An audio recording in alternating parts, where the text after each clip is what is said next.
Not surprisingly, given the time of year, I mean, it's much on the same theme that I would like to say a few words.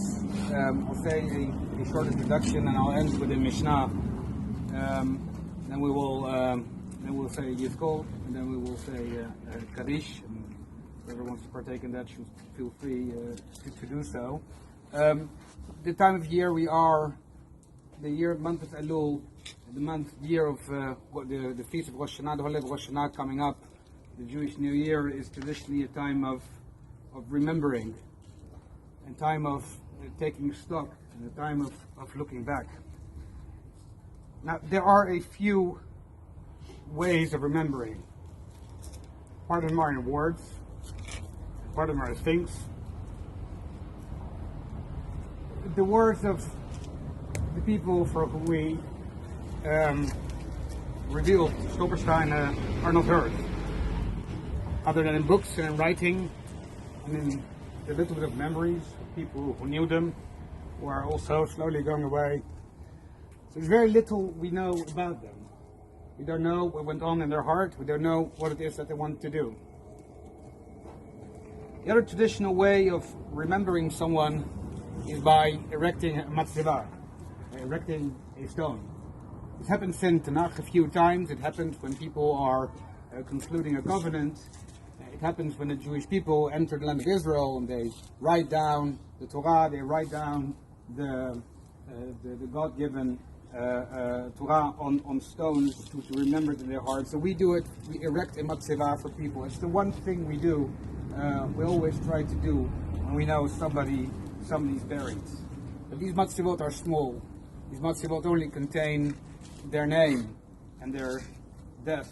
And in the case of my grandfather, I guess an imaginary date, because we don't even know when he died. So there's very little to remember. In Jewish tradition, there's a third way of remembering.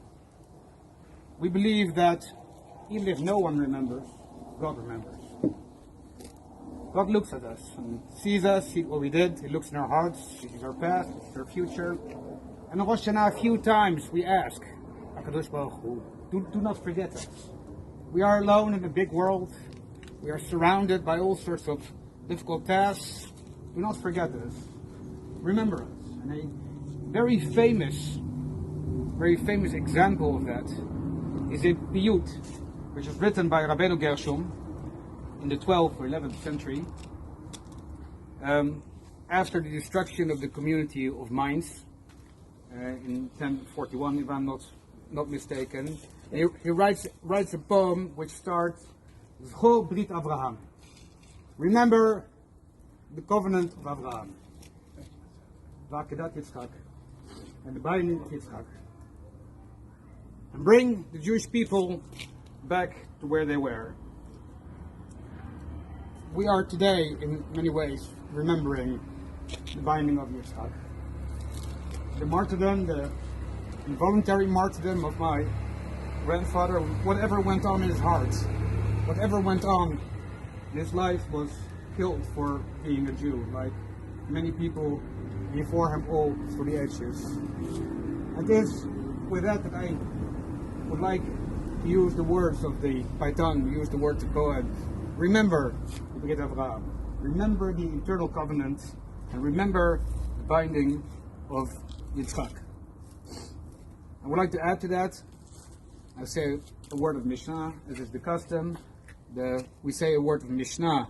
We read from the oral tradition. The word Mishnah, the letters also combine in the word Neshama, a soul. We hope that by saying these prayers, the soul will be remembered forever. And again, we're going to be using the word Yizkor, remember. And the Mishnah and Tanit says that in difficult times, a fast day is declared. And when a fast day is declared, there is a special tefillah. Amdu tefillah, they would stand in prayer. They would bring an old man and a not too outstanding man, not anybody special. Someone with a household, not a lot of possessions. כדי שיועל ליבו שלם בתפילה. So his heart will be complete in prayer. אומר לפרם 24 ברכות, they would say 24 benedictions, שמע עשרה שבכל יום, the normal daily prayers, and he would add 6. ואלו הן, and these are the ones that he would add, זיכרונות, the prayer of remembrance, shofarot, and we have a third prayer, it's the malchiot. We basically talk about the kingship of God, we talk about God remembering, we talk about shofar, the blowing of the trumpet, which in the end signifies the resurrection of the dead. With this Mishnah, I would like to say a Yeskol. Yeskol Elohim L'Tova, Nishmat Rabbi Yitzchak ben Rabbi Israel, Marat Chava bat Rabbi Emmanuel, Marat Elisheva bat Rabbi Emmanuel, Marat Sarah bat Emmanuel, Marat Rabbi Yaakov ben Moshe, Marat Yonah bat Avraham, שהלכו לעולמם בעבור שלמדנו בעבורם. וזכר זה תהי נשמותיהם צרורה בצרור החיים, נשמות אברהם, יצחק ויעקב, נשמות שרה רבקה רחל ולאה, ועם שאר נשמות צדיקים וצדקניות שבגן עדן, אמן. אמן. רבי חנניה בן עקש אומר, רצה הקדוש ברוך הוא לזכות ישראל, לפיכך הרבה להם תורה ומצוות, שנאמר אדוני חפץ למען צדקו, יקליל תורה וידיר. יתקדש ויתקדש שמי רבה, למעט יברך חירותי וימליך מלכותי, וחייכון וימיכון וחיי בכל בית ישראל, בעגלה בזמן קריב ונבור, אמן. יברך וישתבח וישתרם ויתרומם